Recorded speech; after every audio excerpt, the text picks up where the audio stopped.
Root Coffee, ni product yitwa Root Coffee, ni product nziza triple root, ni product nziza ku bantu mukora research, muze gushaka muri Google Play zanyu cyangwa se muri search zanyu z'ama browser yanyu, murebemo ikintu cyitwa triple root. Ni product nziza, ikawa rikiri decafeine, ivura ku rwego rwiza ku kintu cyose umuntu ashobora kuba yahura nacyo cy'ikibazo mu buzima busanzwe. Dukurikije neza, none se ubari ubu ngubu na kera niryari habagaho iki? Niryari habagaho inka nyinshi si kera?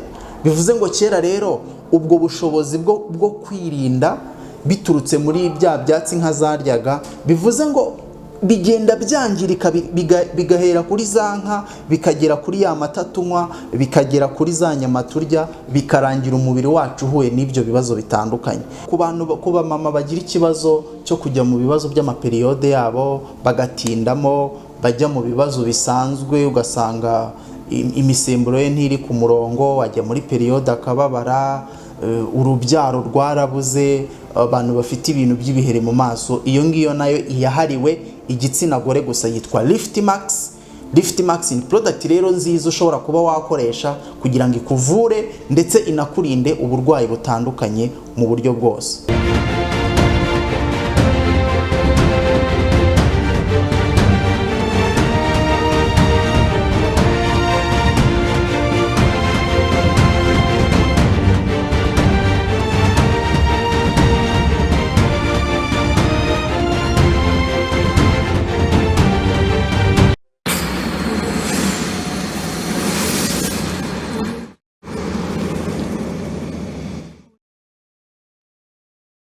Murakoze cyane, amazina yanjye ni Speaker Biro Olivier Kwizera, guturuka muri company Dynance Global. Uyu munsi ndashaka ko tuganira kuri company nziza, company iri gufasha abantu ku bijyanye n'iterambere ndetse n'ubuzima bwiza. Ni company ikomoka muri Malaysia ku mugabane wa Aziya, ikaba yaratangijwe n'abagabo, n'umwe mu bagabo bakomeye hano ku isi muri ibi bintu, muri industry ya network marketing, umwe mu bagabo bita Mr. Harity, akayitangira ayifatanyije n'umunyafrika witwa Mr. Charles Chima guturuka muri Nigeria. Akaba ari company yatangiye kubera ko uwo mugabo usanzwe n'umushoramari ukomeye mu bijyanye n'ubuzima, mu bijyanye na capitalism cyangwa se mu kuzamura business zimwe, n'umwe mu bashoramari rero bakomeye. Iyi company akaba yarayishinze ku burambe bw'imyaka irenga 20 yari amaze akorana n'izindi business cyangwa se n'izindi company zitandukanye, yarabereye umuyobozi mukuru ku isi muri izo company, ariko atariwe uzoboninze cyangwa se atariwe nyirazo. Bivuze ngo ni umwe mu bagabo rero bakomeye, bazi ibyo bakora, basobanukiwe n'ibintu bakora uyu munsi wa none, kubera ko yatuzaniye zimwe muri product zikomeye.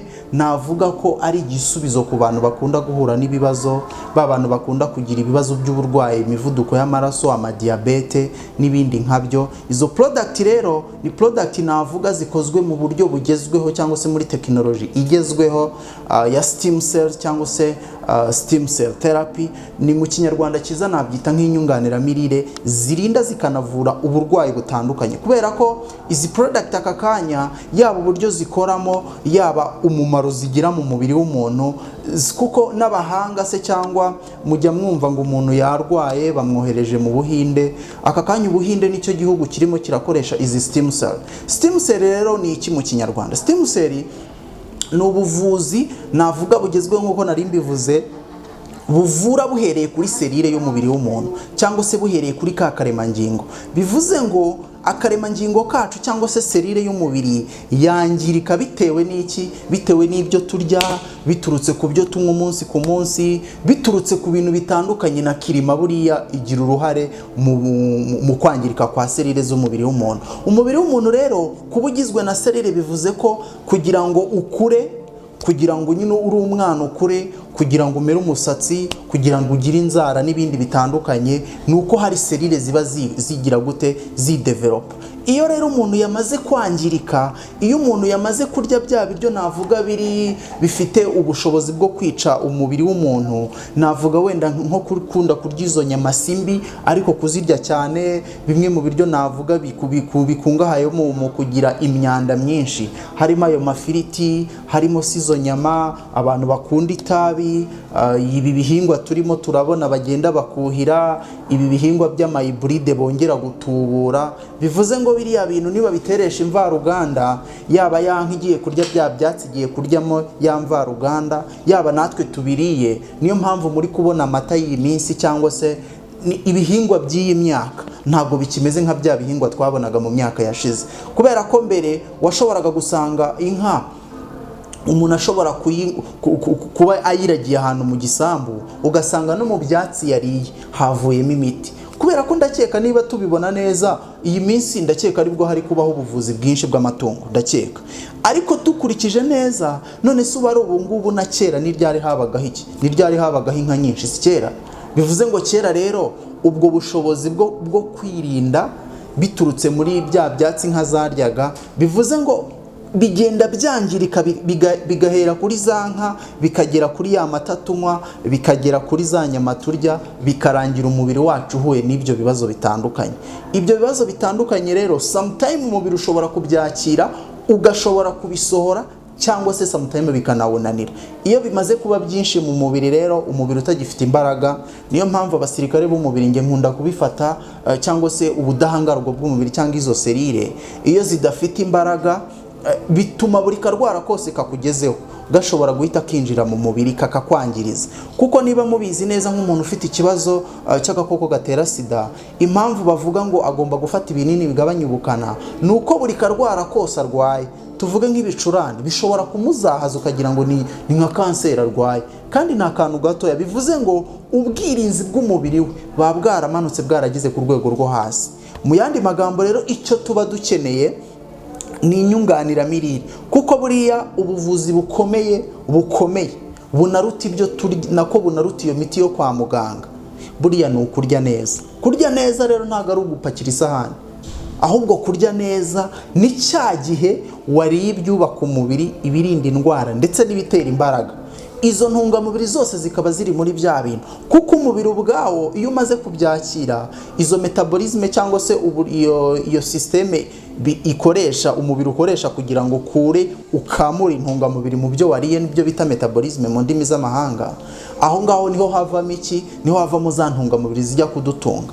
Ari nayo mpamvu usanga umubiri wamaze guhura n'umwanda mwinshi, wamaze kugira ibibazo byinshi, biri kurangira biteye umubiri, cyangwa se biteye kuba umubiri utagifite ubwirinzi bushoboka cyangwa ubwirinzi bugaragara. Bivuze ngo icyo dukeneye cyonyine ni intungamubiri zijya mu mubiri zigatuma twa turemangingo twacu dukomeza kugenda neza cyangwa dukomeza kumera neza. Niyo mpamvu rero iyi kampani yaje ari igisubizo ku bantu bahura n'ibibazo nk'ibyo ngibyo, ku bantu bafite ubuzima bari kubamo ariko buri kubangamirwa n'ibintu barimo gukora, ku bantu bafite ubuzima bari kubaho ugasanga imibyibuho ni ikibazo, ku bantu bari kubaho ugasanga buri karwara kose kakugezeho karimo karagushyira hasi, ugasanga nta mbaraga nyine umubiri wawe ugifite.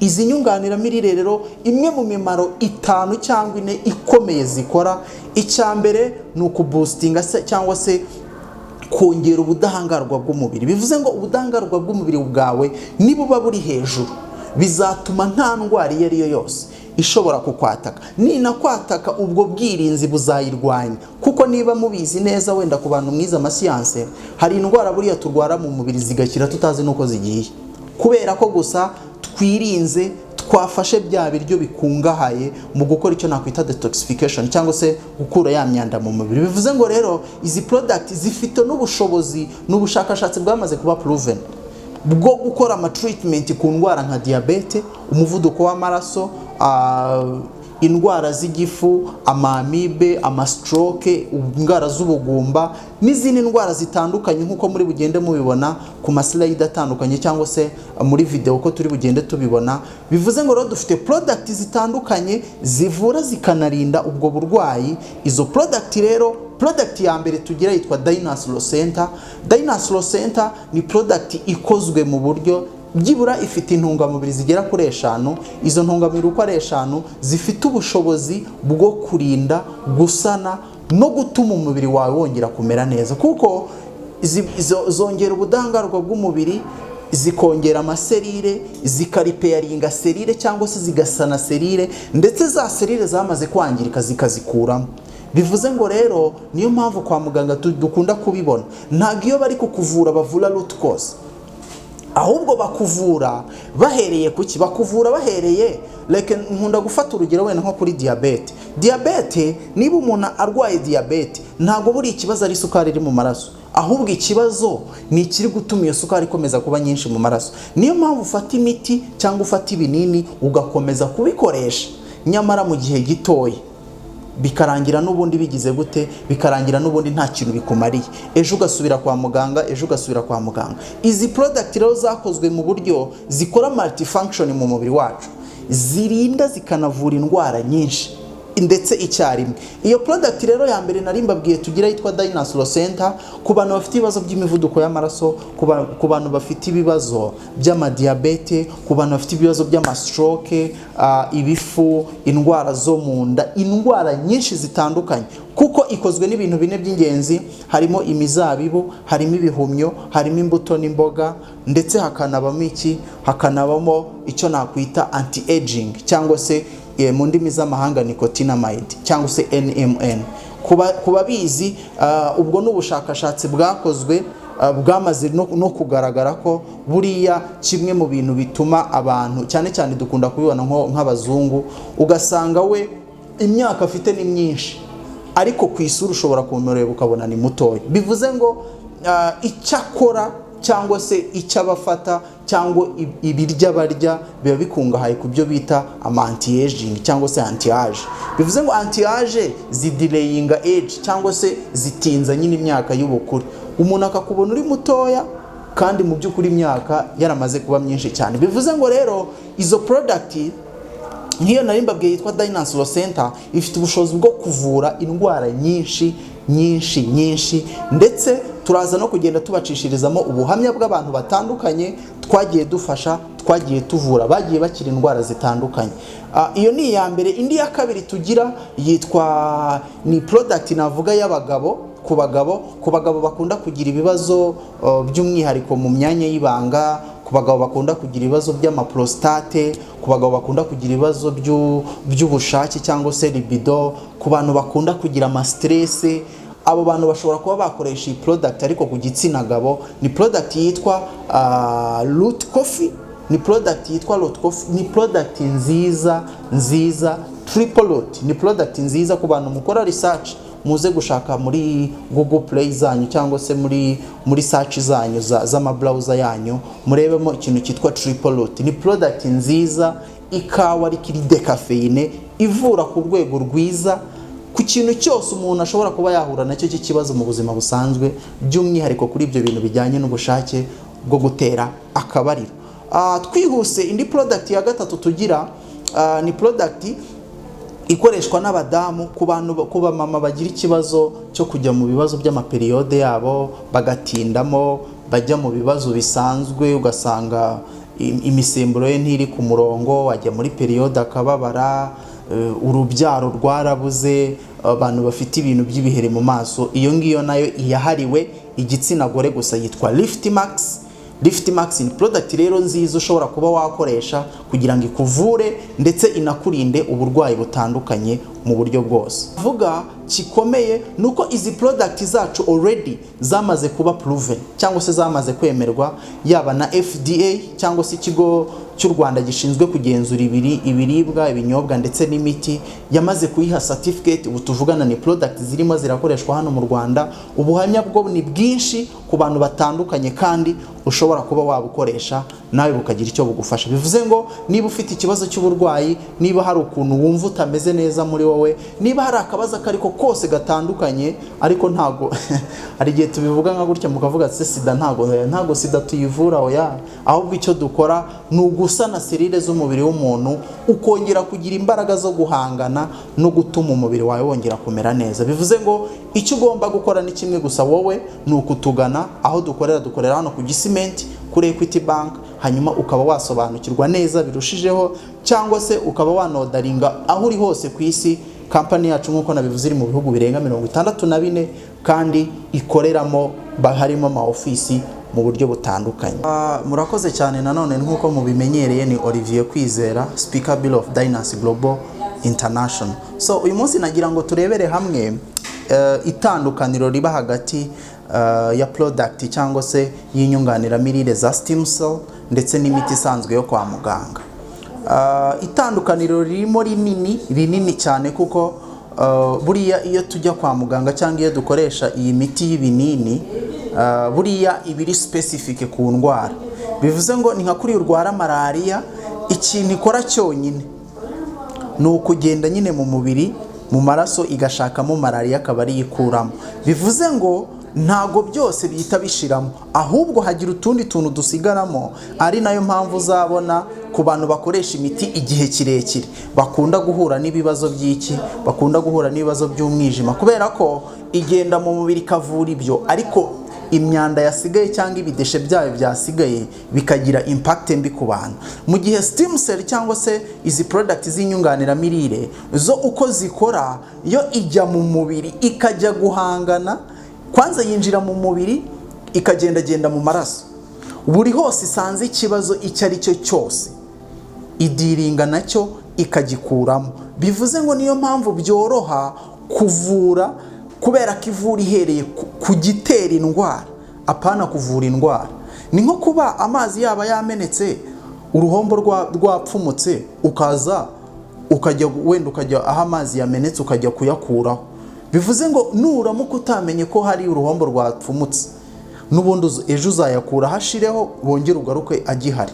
Bivuze ngo product zacu zivura zihereye ku karemangingo k'umuntu, kuri cya kindi gitera ubwo burwayi.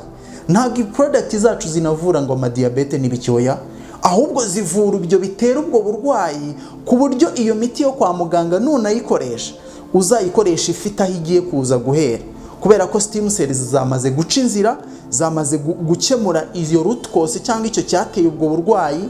Niba ari iyo sukari nyinshi, kuko buriya nkunda kuvuga kuri diabete kuko niyo ndwara hano hanze abantu bari kurwara cyane. Diabete buriya cyangwa se n'izi ndwara zindi, ntago ikibazo buriya bari sukari iri mu maraso, ahubwo kuko isukari niyo mpamvu ikibazo atari sukari iri mu maraso, niyo mpamvu baguha insuline zo kuyigabanya mu maraso. Ejo cyangwa ejo bundi igabanukamo, ariko n'ubundi irongera ikagaruka. Niyo mpamvu rero batavura icyayiteye, ahubwo bavura specific question iri kugaragara ako kanya. Kuko unagiye kubireba, ntabwo buri ugiye kwa muganga bakakubonamo uwo muvuduko w'amaraso cyangwa stroke n'ibindi, ntabwo ubwo ngubwo ari bwo burwayi iyo ndwara. Ibisanzwe ihari, ahubwo itaraba specific ngo igaragara. Bivuze ngo rero izi product zo zifite ubushobozi bwo kujya kuri serire. Ibaze ko ari na product zikora no ku kintu kijyanye na DNA, zikora kuri serire zikagera no kuri DNA. Bivuze ngo rero abantu bafite amakansa atandukanye, abantu bafite ibibazo bitandukanye, izi ndwara nakwita chronic diseases, izo ndwara z'ubugumba, iyo mivuduko y'amaraso nkuko nabivugaga, indwara z'umugongo, indwara z'imvune, kubabara mu ngingo, indwara nyinshi zitandukanye. Bivuze ngo rero wakoresha izi product wirinda ndetse wivura n'uburwayi butandukanye. Product Dynasol Center, Triple Root, AC Guard, Lift Max n'izindi zitandukanye, ku bagabo, ku bagore, kubifuza gukira, kugira ubuzima bwiza bumeze neza. Ndakeka aka kanya kwa muganga niho hantu honyine batajya baciririkanya.